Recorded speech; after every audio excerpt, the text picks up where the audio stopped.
Poultry farm sa Peñaranda, Nueva Ecija ipinasara ng lokal na pamahalaan. Alamin kung bakit sa report.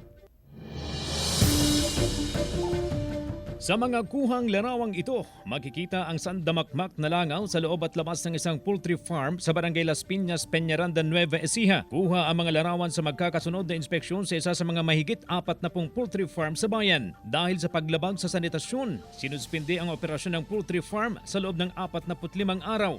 Pero sinisigurado po namin na mas hinigpitan po namin yung ordinansa na ibinigay po namin yung sa mga poultry owner para mas maging responsable sila sa pag-aalaga.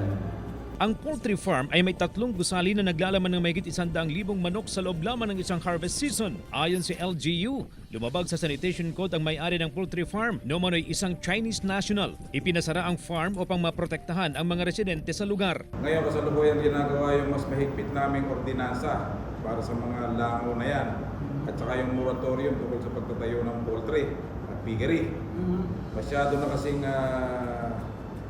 naapektuhan yung aming mga mamamayan. Nagsagawa ng public hearing ang LGU sa mga poultry farm owners sa bayan para higpitan ang panuntunan sa pag-aalaga ng manok. Paalala ng LGU sa mga poultry farm owner na sumunod sa mga ipinatutupad na batas para maiwasang maipasara ang kanilang negosyo. Wala pang pahayag ang may-ari at farm manager ng ipinasarang poultry farm.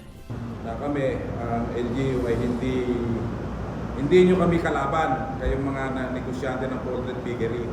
Ang inihiling lang namin sa iyo, nagninegosyo kayo, dapat sumunod kayo sa patakaran dito sa LGU. CJ Torida, 1 North Central Luzon.